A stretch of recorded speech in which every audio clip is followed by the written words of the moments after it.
fórmula perfecta para adorar? El tema de hoy tocará el caso de la mujer samaritana y el encuentro que tuvo con nuestro Señor Jesucristo. Y es nuestro interés que juntos podamos profundizar en cuanto a lo que significa adorar en espíritu y en verdad. Por eso en este momento te vamos a pedir que te unas con nosotros en oración. Oremos. Querido Padre que estás en el cielo, al abrir tu palabra, queremos rogar la presencia de tu Espíritu Santo. Señor, así como Jesús se encontró con la mujer samaritana, queremos tener un encuentro contigo hoy y que tú puedas enseñarnos cuál es la fórmula perfecta para adorarte en espíritu y en verdad. Te lo rogamos en el nombre de Jesús. Amén. Bien, el tema de hoy es un tema bien interesante. Quiero iniciarlo con una introducción en cuanto a lo que ocurría entre judíos y samaritanos. Habían marcadas diferencias entre estos dos grupos, tanto que ellos se consideraban enemigos. En Juan capítulo 4, verso 9, nuestra historia comienza diciendo lo siguiente: la mujer samaritana le dijo: ¿cómo tú, siendo judío, me pides a mí de beber que soy mujer samaritana? Porque judíos y samaritanos no se tratan entre sí.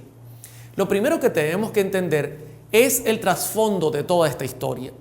Jesús está con sus discípulos y dice la Escritura que le era necesario pasar por Samaria. Sus discípulos lo dejan solo ahí en el pozo de Jacob y ellos se van a buscar alimentos. En ese momento llega una mujer. Jesús le pide agua de beber. La mujer, por supuesto, se impresiona al ver que un judío le solicita agua. Y usted dirá: hermano, pero estaba en un lugar muy desértico, seguramente tenía sed. Sí, pero entre judíos y samaritanos no había ningún tipo de relación. Así que la mujer se sorprende y le dice: Señor, tú eres judío, ¿cómo tú me pides a mí agua? ¿Ustedes acaso no saben que nosotros no nos tratamos? Inmediatamente Jesús le habla de un agua, que es un agua diferente a la que ella está buscando, y poco a poco ojea su vida, lo cual impresiona a esta mujer y lo considera profeta. Aprovechando que se da cuenta que hay un hombre que es más que un hombre, entonces la mujer va a la parte de adoración y le hace algunas preguntas que quiero compartir con ustedes. Dice Juan 4:20, nuestros padres adoraron en este monte y vosotros decís que en Jerusalén es el lugar donde se debe adorar. Jesús le dijo: mujer, créeme que la hora viene cuando ni en este monte ni en Jerusalén adoraréis al Padre. La mujer apeló podemos decir, a formas, lugares. Mira, nuestros padres, según la tradición, nos dijeron que en este lugar es que se debe adorar, pero ustedes dicen que es en Jerusalén. Siendo que me doy cuenta que tú eres profeta, dinos, ¿en qué lugar verdaderamente debemos adorar? Y Jesús les responde: mira, llegará el día que ni aquí ni allá será necesario estar para adorar a Dios. Ahora, me llama la atención porque inmediatamente Cristo cierra con broche de oro, y hasta aquí vamos a llegar en esta primera parte. En Juan 4:24 Cristo responde: Dios es espíritu, y los que le adoran en espíritu y en verdad es necesario que le adoren. Nosotros podemos notar que Jesús presenta una fórmula: en espíritu y en verdad. Y Cristo añade: es de esta forma como se debe adorar a Dios, en espíritu y en verdad.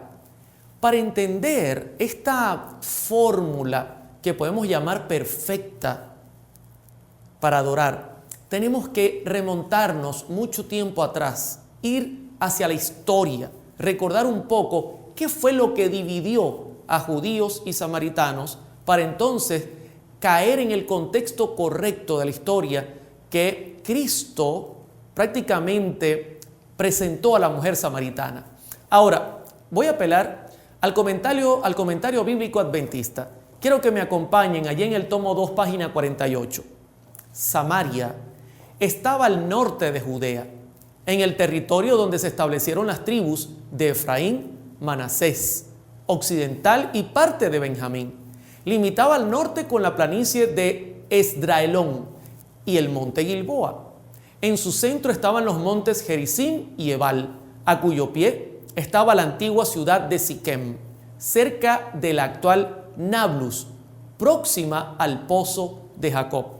Era un lugar bien conocido y que todavía en los días de hoy se puede hallar. Pero fíjense lo que sigue diciendo el tomo 2, página 48. Sigamos estudiando y profundizando sobre este lugar. La ciudad de Samaria, por mucho tiempo, la capital del reino del norte de Israel, estaba a unos pocos kilómetros más hacia el norte. Samaria era un país de colinas y fértiles valles.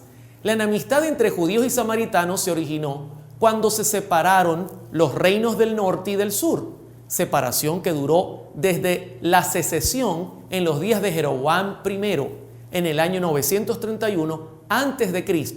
hasta el cautiverio de las tribus del norte en el 723-722 a.C.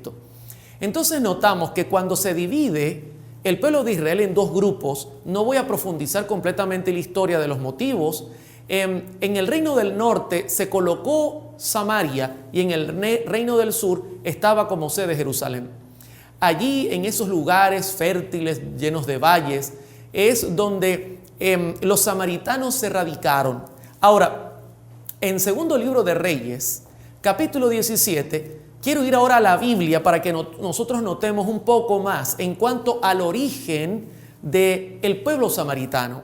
Dice: y el rey de Asiria invadió todo el país y sitió a Samaria y estuvo sobre ella 3 años, porque los hijos de Israel pecaron contra Jehová su Dios, que los sacó de la tierra de Egipto, de bajo la mano de Faraón, rey de Egipto, y temieron a dioses ajenos, y anduvieron en los estatutos de las naciones que Jehová había lanzado de delante de los hijos de Israel, y en los estatutos que hicieron los reyes de Israel. Ahora, en primer lugar, nosotros notamos que la historia apunta a la invasión del rey de Asiria a los samaritanos, al pueblo de Samaria.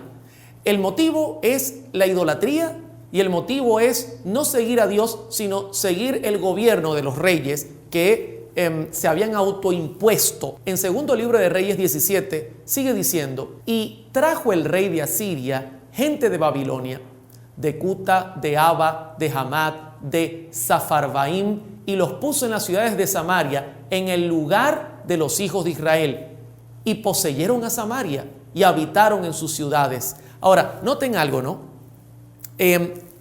Sitian Samaria, prácticamente todo el pueblo que estaba allí fue llevado cautivo, e inmediatamente el rey, para tratar de entonces no dejar esta zona sola, lleva y trae gente de Babilonia, de Cuta, de Aba, de Hamat, de Sefarvaim, y los pone en las ciudades de Samaria en lugar de los hijos de Israel.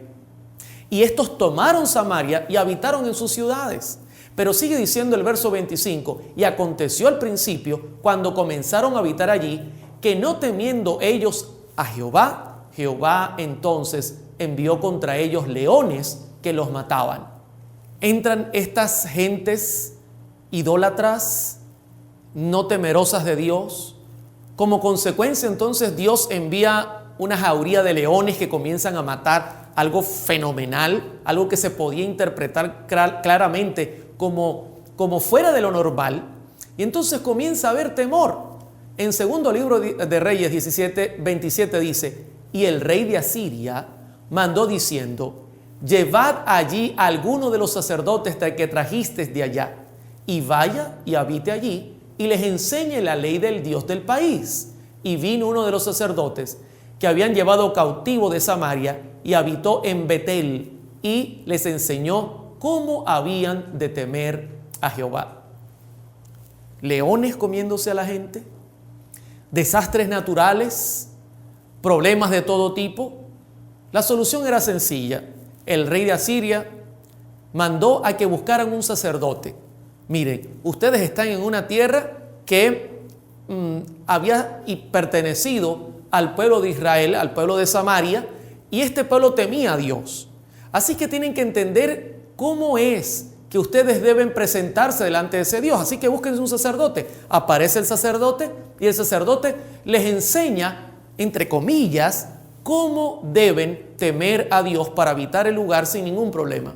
Ahora, el comentario bíblico adventista, en el tomo 2, página 48, nos va a dar información bien importante para entender el contexto de lo que está pasando. Leamos. Esos pueblos trajeron consigo sus dioses paganos, pero cuando sobrevino un desastre, esos nuevos colonos, los asirios, movidos por su superstición, enviaron a Samaria a un sacerdote israelita para que les hiciera conocer al Dios del país.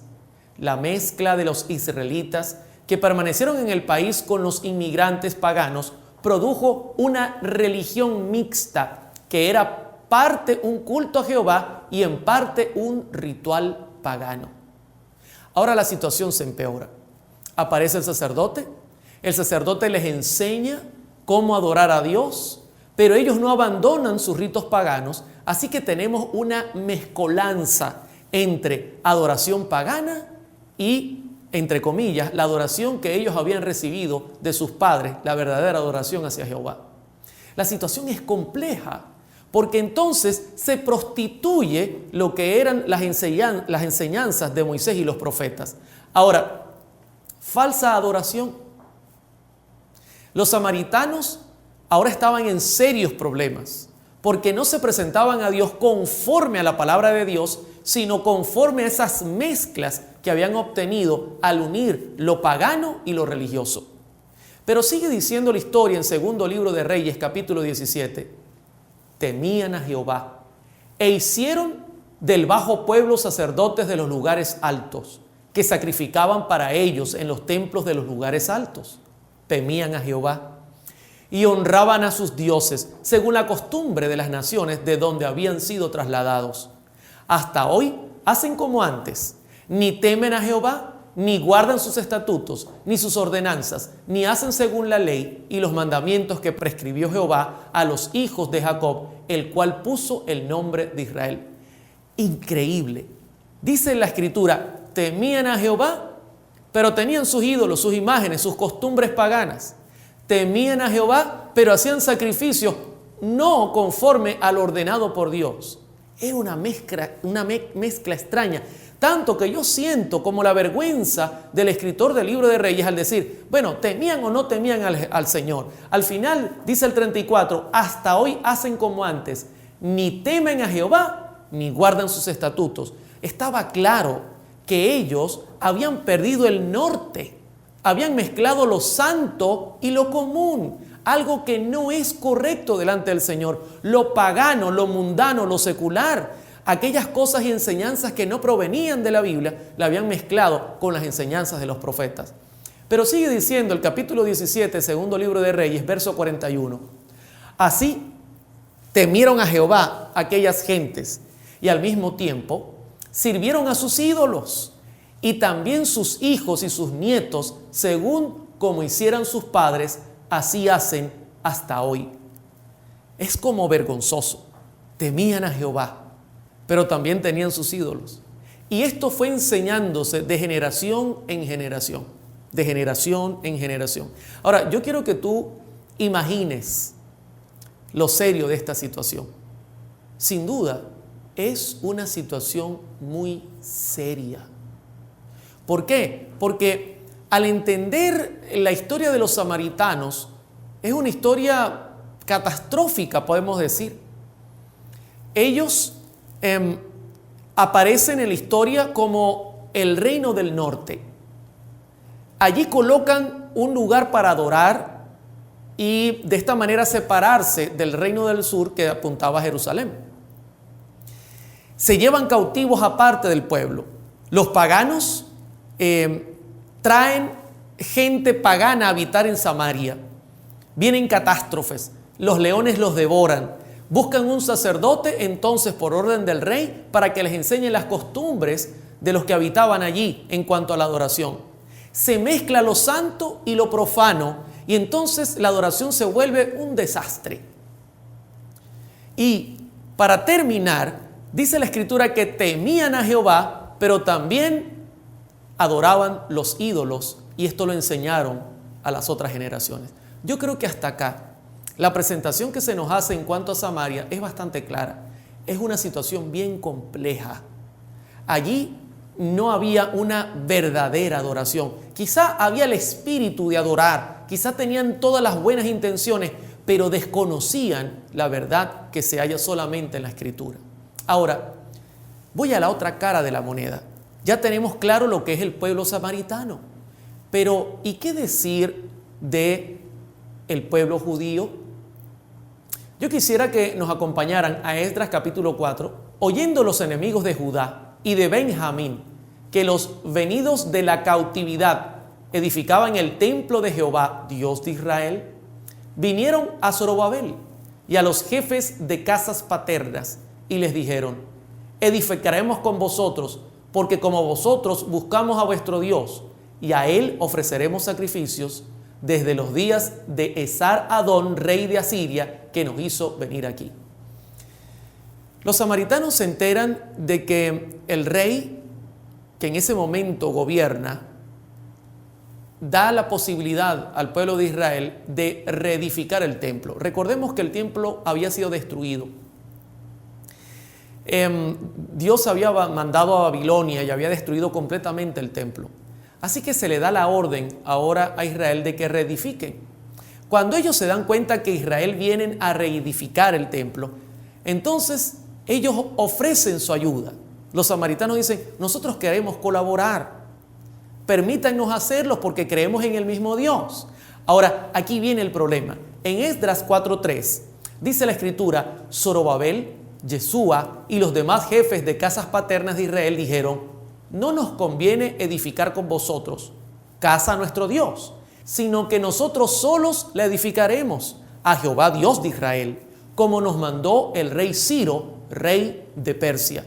Inmediatamente ellos dijeron: no lo vamos a permitir, nosotros lo vamos a hacer solos, no queremos su ayuda, el rey de Persia nos ha comisionado. Lógico, ¿no? Ya el pueblo, ya los israelitas conocían de esta mezcolanza entre lo santo y lo común.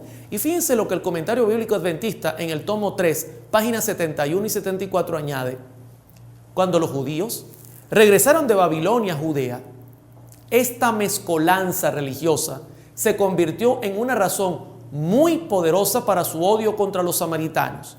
Casi inmediatamente hubo fricciones entre los dos pueblos. O sea, cuando el pueblo judío descubrió el desastre que vivía Samaria, dijeron: no, nosotros no queremos relaciones con ustedes. Ustedes son prácticamente paganos. Sus enseñanzas no son conforme a los profetas.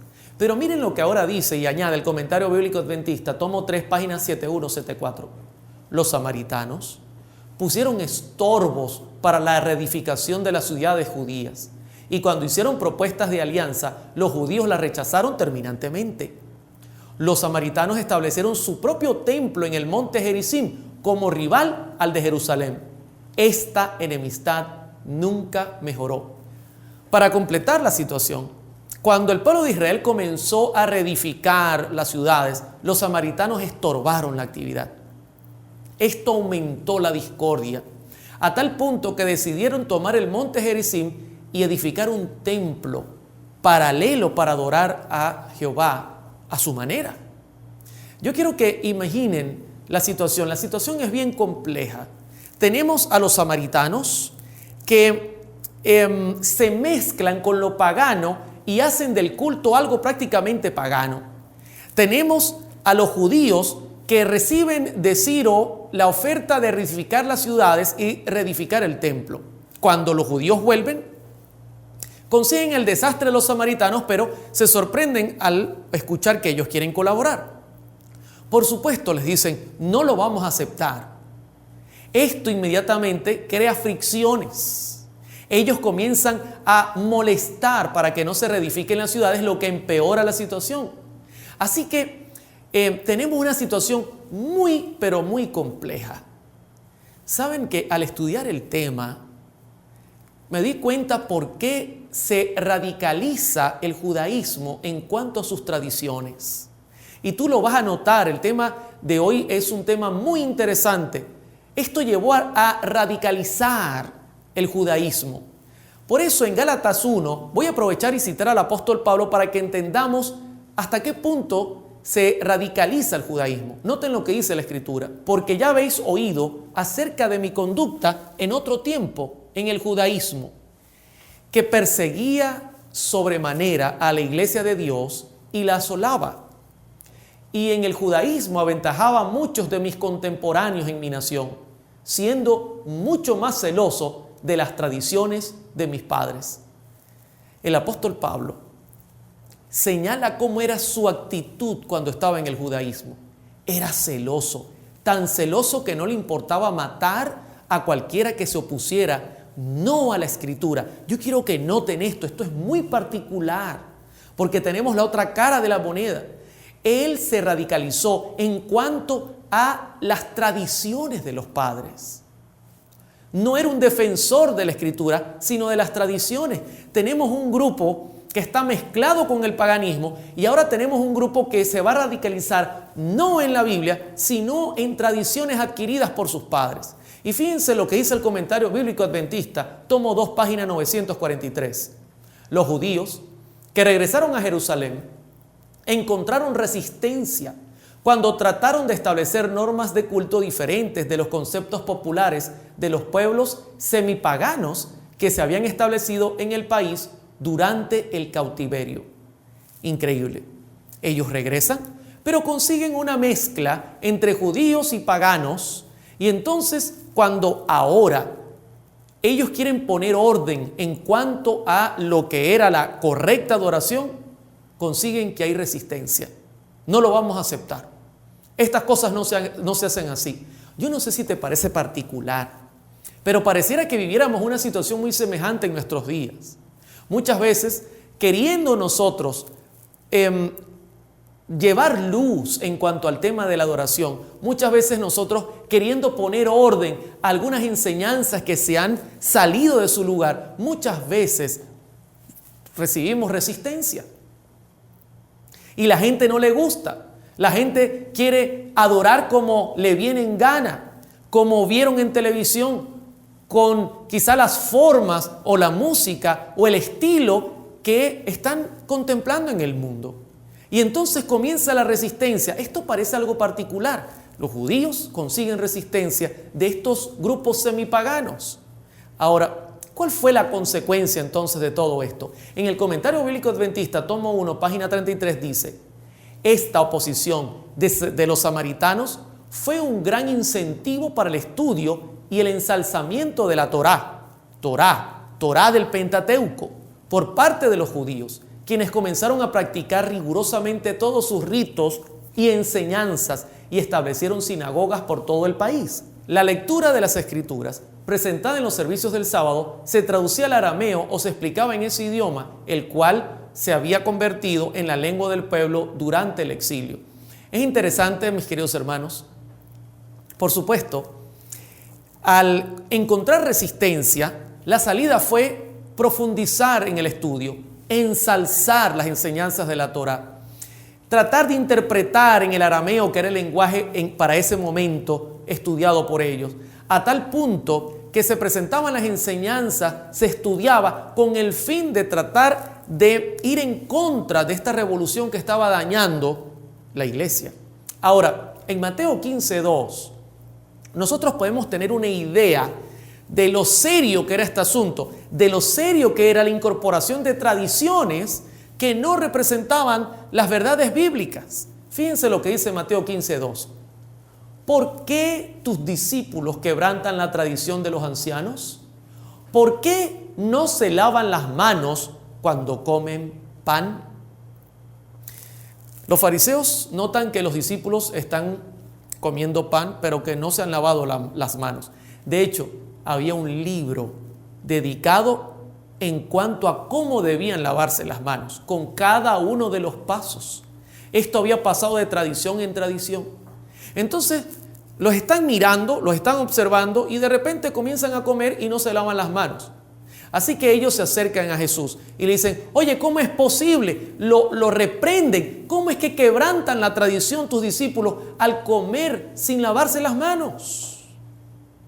¿Se dan cuenta al extremo ahora donde estaba cayendo el judaísmo al radicalizarse? Los samaritanos estaban mezclados con el paganismo. Pero ahora el judaísmo se estaba radicalizando y no era el punto principal las enseñanzas de la Biblia, sino las tradiciones de los padres. Fíjense que el comentario bíblico adventista dice lo siguiente: no es extraño que en esas condiciones surgiera gradualmente un conjunto de interpretaciones tradicionales de las Escrituras. Aunque los dirigentes disintieran entre sí en cuanto a puntos de doctrina y procedimiento, lógico, comenzó entonces a cerrarse el camino, a colocarse cargas que ni ellos mismos podían llevar. Tradición tras tradición comenzó a hacerse prácticamente voz de Dios.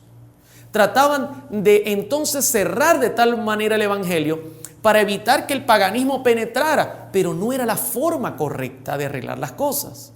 En Lucas 6:7 podemos mirar otra ventana que nos abrirá a la manera, entender la manera como ellos se portaban. Dice: y le acechaban los escribas y los fariseos para ver si en el día de reposo lo sanaría, a fin de hallar de qué acusarle.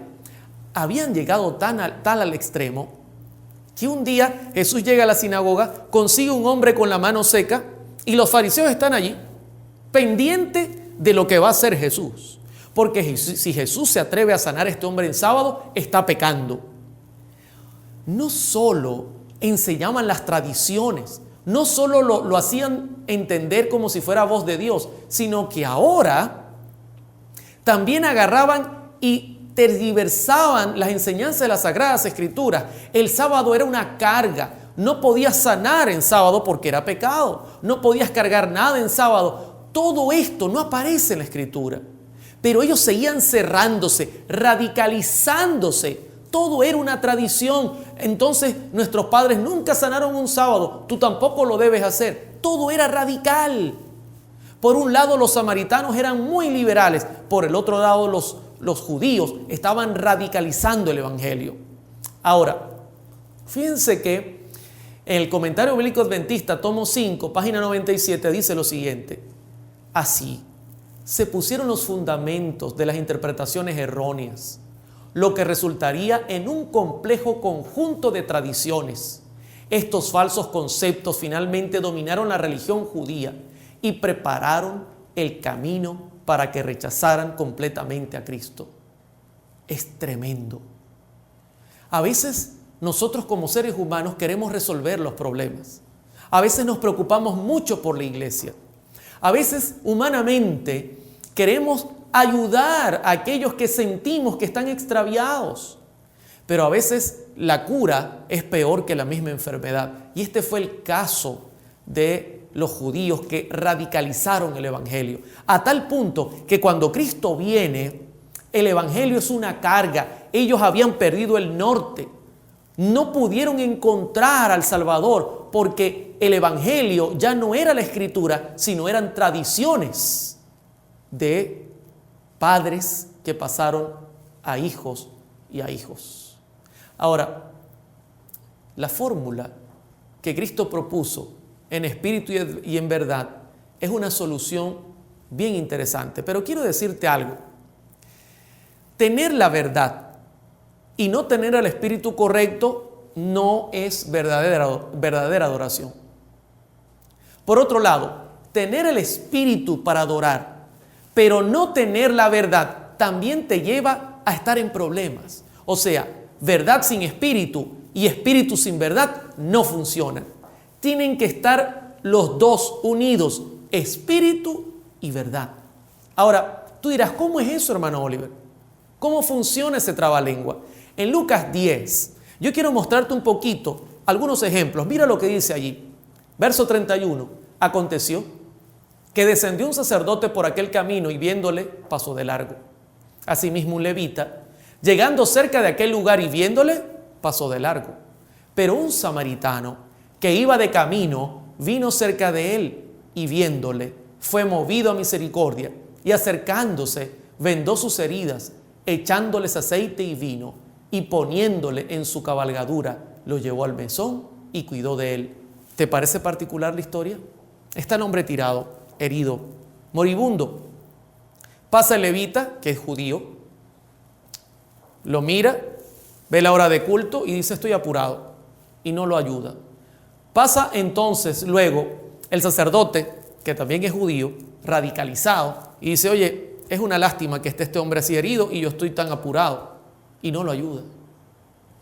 Podían conocer la Torá, el Pentateuco de memoria, podían conocer todo y decirlo de memoria, podían llenarse la boca y decir que eran justos, pero no tenían el espíritu correcto.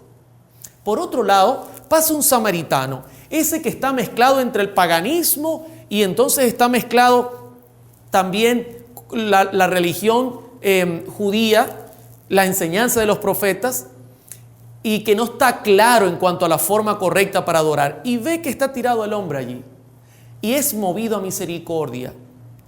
El espíritu correcto entonces lo mueve a atender al enfermo, al necesitado, y así lo hace. Y cuenta la historia que lo llevó al mesón y se encargó de él. Ahí podemos notar las dos caras de la moneda. Era interesante. Los judíos tenían la verdad, pero no tenían el espíritu. Y los samaritanos tenían el espíritu, pero no tenían la verdad. Por otro lado, también recordarás esta historia, Lucas 17:16. Y se postró rostro en tierra a sus pies, dándole gracias. Y este era samaritano. Respondiendo Jesús dijo, ¿no son 10 los que fueron limpiados? ¿Y los 9 dónde están? ¿No hubo quien volviese y diese gloria a Dios sino este extranjero? Resulta que 10 leprosos llegan a la presencia de Cristo. Todos reciben la bendición de ser sanos. Estos se van y cuando van camino al sacerdote se dan cuenta que sus llagas desaparecen, toda la enfermedad desaparece y uno solo decide regresar para agradecer a Dios. Y este era samaritano. Quizá los otros 9 eran judíos. Y Jesús añade y dice, tú que eres extranjero vienes a agradecer. ¿Y dónde están los otros? ¿Acaso no eran 10? Tenía el espíritu correcto. Aunque quizás las enseñanzas no estaban claras, tenía el espíritu correcto. Quizás los otros 9 conocían la verdad, pero carecían del espíritu. Hermano, puede ser esta la situación tuya o la mía, que decimos tener el espíritu correcto y que tenemos la verdad, pero en realidad estamos engañándonos a nosotros mismos. Ahora, ¿cuál es la fórmula perfecta? Yo creo que hasta aquí hemos notado el tema y te pregunto, ¿cómo vamos hasta aquí? ¿Estamos entendiendo las dos caras de la moneda? Por un lado, los samaritanos que tomaron la parte norte de Israel, al ser sitiados se unieron con los paganos. Estos mezclaron entonces las enseñanzas bíblicas con el paganismo, crearon un templo en el monte Gerizim, levantaron una adoración totalmente apartada de lo que Dios exigía, pero reclamaban que ellos temían a Jehová. En esa mezcla llena de idolatría. Por otro lado, cuando los judíos regresan, no aceptan la unidad, lógicamente. Ellos no querían unirse con paganos. Pero lo peor del caso es que no aceptaron en absoluto ningún tipo de relación. Ellos, para completar los samaritanos, trataron de incomodarlos a la hora de reedificar las ciudades. Así que se dividieron, no querían nada entre ellos. Esto llevó al judaísmo a radicalizarse, a vivir más de tradiciones que cerraban las puertas de la salvación para tratar de esta manera de autoprotegerse. Hermano, cuidado si como iglesia nosotros estamos haciendo estas cosas, cerrándonos a tradiciones, porque simplemente nos da temor de que la iglesia se vaya a paganizar. No podemos ni ir a un extremo ni tampoco ir al otro. Ahora, ¿cuál es la fórmula perfecta? En primer lugar, quiero decirte que Jesús es el equilibrio. Siempre Jesús será el equilibrio. Lo primero que tenemos que nosotros notar es que Cristo se acerca a la mujer samaritana, rompiendo todo paradigma Para nosotros poder entrar en el equilibrio, tenemos que dejar que Jesús se acerque a nosotros y que Jesús nos hable con claridad. Y eso es lo primero que Jesús logra hacer, romper el paradigma, derribar esas murallas que separan un pueblo con el otro. Hermanos, cuidado si nosotros pensamos que somos más santos que aquellos que por desconocer la verdad están adorando a Dios como no se debe. Tenemos que tener cuidado y amar a nuestro prójimo como a nosotros mismos. En Lucas 4, verso 7, dice la Escritura: vino una mujer de Samaria a sacar agua y Jesús le dijo: dame de beber.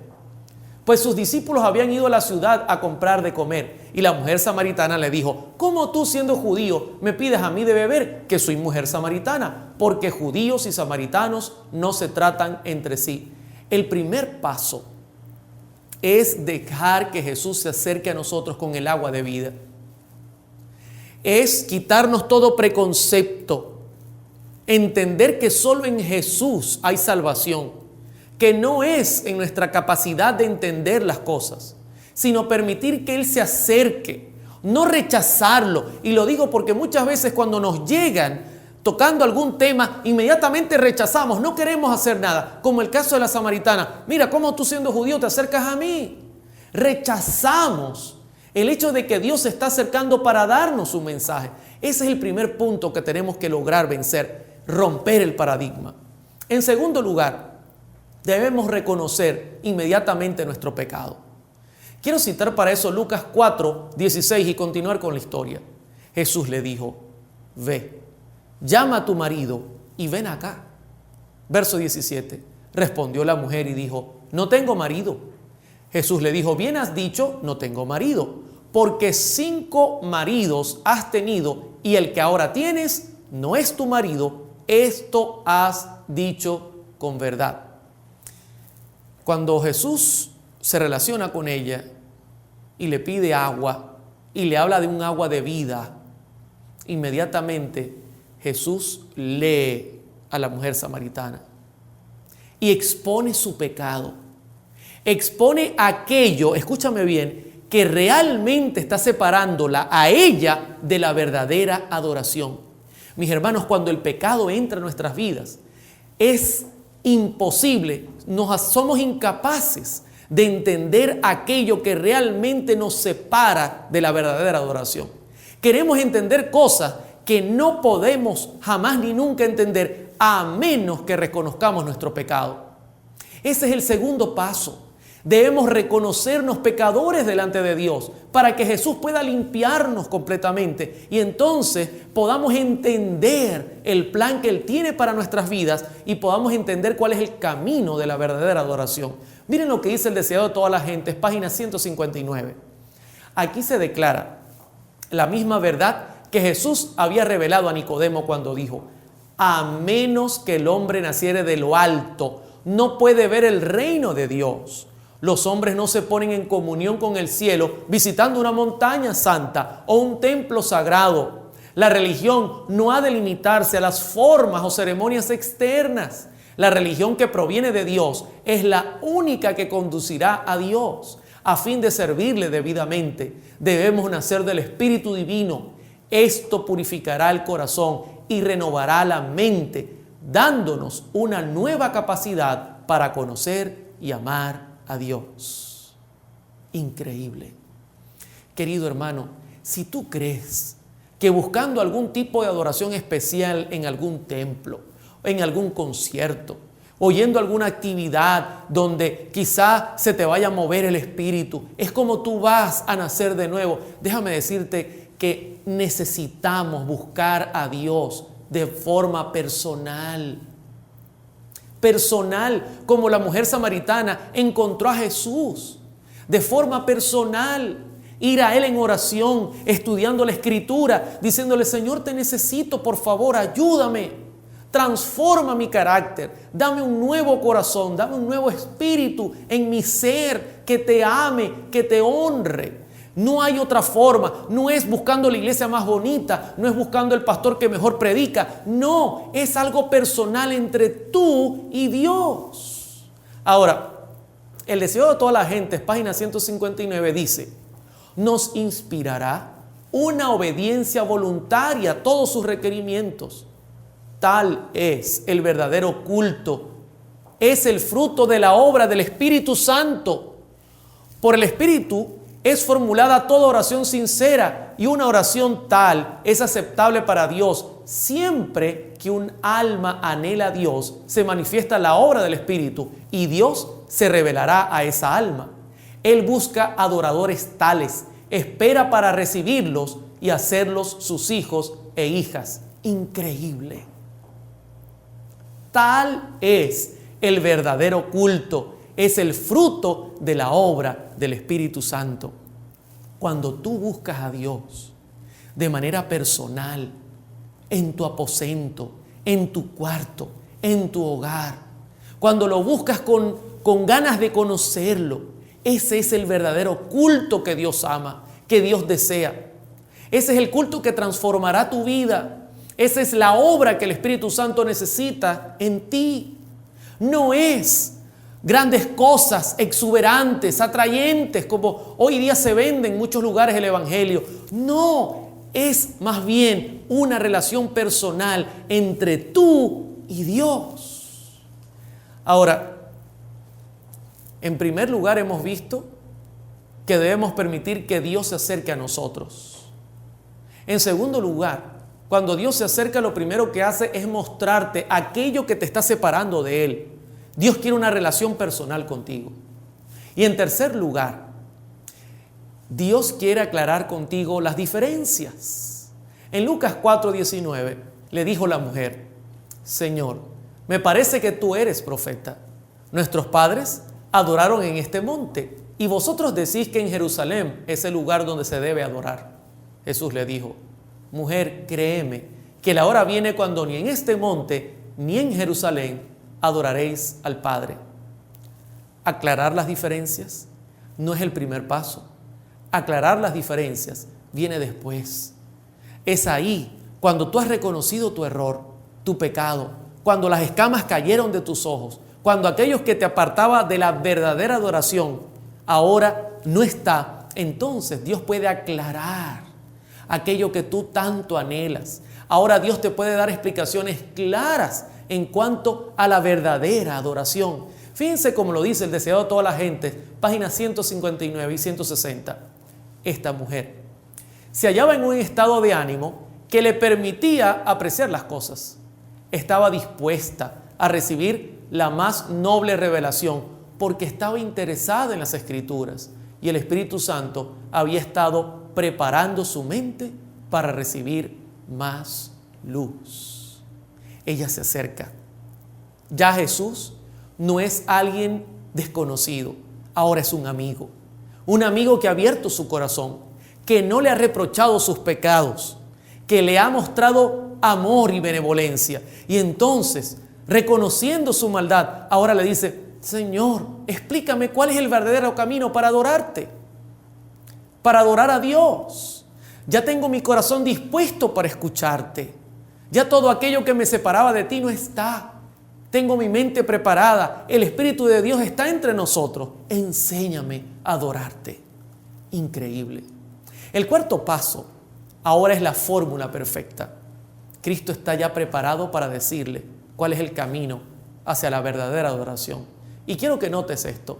Lucas 4:22. Vosotros adoráis lo que no sabéis. Nosotros adoramos lo que sabemos, porque la salvación viene de los judíos. En primer lugar, Cristo le dice: mira, vamos a aclarar. Los samaritanos no están claros en cuanto a la adoración. Ustedes no saben exactamente cómo es. Esto proviene de los judíos. Tú tienes que reconocerlo. Esto es importante. Ahora ella entiende y comienza a entender la situación. Y dice el verso 23, mas la hora viene, y ahora es, cuando los verdaderos adoradores adorarán al Padre en espíritu y en verdad.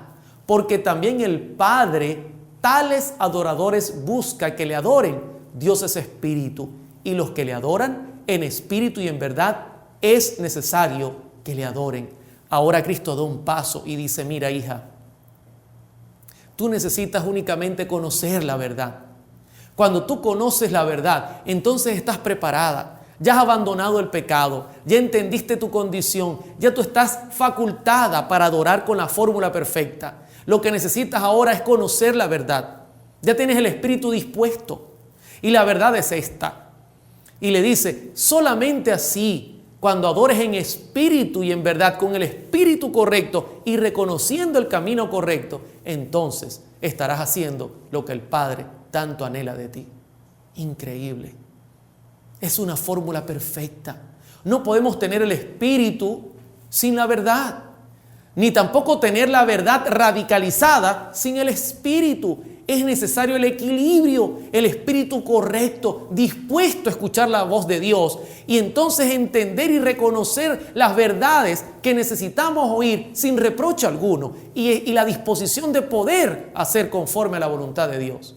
En El deseado de todas las gentes, página 159, Elena de White añade, al par que se refería al hecho de que la fe de los samaritanos estaba corrompida por la idolatría, declaró que las grandes verdades de la redención habían sido confiadas a los judíos y que de entre ellos había de aparecer el Mesías. En las Sagradas Escrituras tenía una clara presentación del carácter de Dios y de los principios de su gobierno. Jesús se clasificó con los judíos como el pueblo al cual Dios se había dado a conocer. Él deseaba elevar los pensamientos de sus oyentes por encima de cuanto se refería a formas, ceremonias y cuestiones controvertidas. ¿Saben? Lo primero que Cristo quiso fue decirle a la mujer, mira, no estás buscando la solución a tu problema. No es cómo voy a adorar, dónde voy a adorar, si es con este instrumento, si es con el otro instrumento, si es vestida de esta forma, si es vestido de la otra forma, si es con la iglesia esta, si es en esta iglesia que me gusta. No. Ese no es el problema. Eso está distante de la verdadera adoración. Tú necesitas tener el espíritu correcto, estar en paz con Dios, estar clara de tu condición y tu necesidad divina. Y entonces allí, cuando entiendas todo esto y comprendas a profundidad la verdad, estarás facultada para ser una verdadera adoradora. Y fíjense lo que dice más adelante, dice, la hora viene, dijo él, y ahora es, cuando los verdaderos adoradores adorarán al Padre en espíritu y en verdad, porque también el Padre tales adoradores busca que le adoren. Dios es espíritu y los que le adoran en espíritu y en verdad es necesario que adoren. La fórmula perfecta. La fórmula perfecta es buscar a Dios con el único interés de conocerlo, de abrir el corazón, de hablarle y presentarle nuestra condición pecaminosa, permitir que sane nuestras heridas, buscarlo en nuestro hogar, de manera personal, no en ceremonias, no en actividades que son muy buenas, pero que quizás no son las necesarias para nuestra situación. Es buscarlo a Él, es quererlo conocer a Él y en ese momento vaciarnos en su presencia para que transforme nuestras vidas. Luego, entonces, entenderemos qué es adorar en espíritu y en verdad. Que Dios te bendiga y que el Santo Espíritu de Dios pueda guiarte en todo el camino que resta hasta la ciudad santa.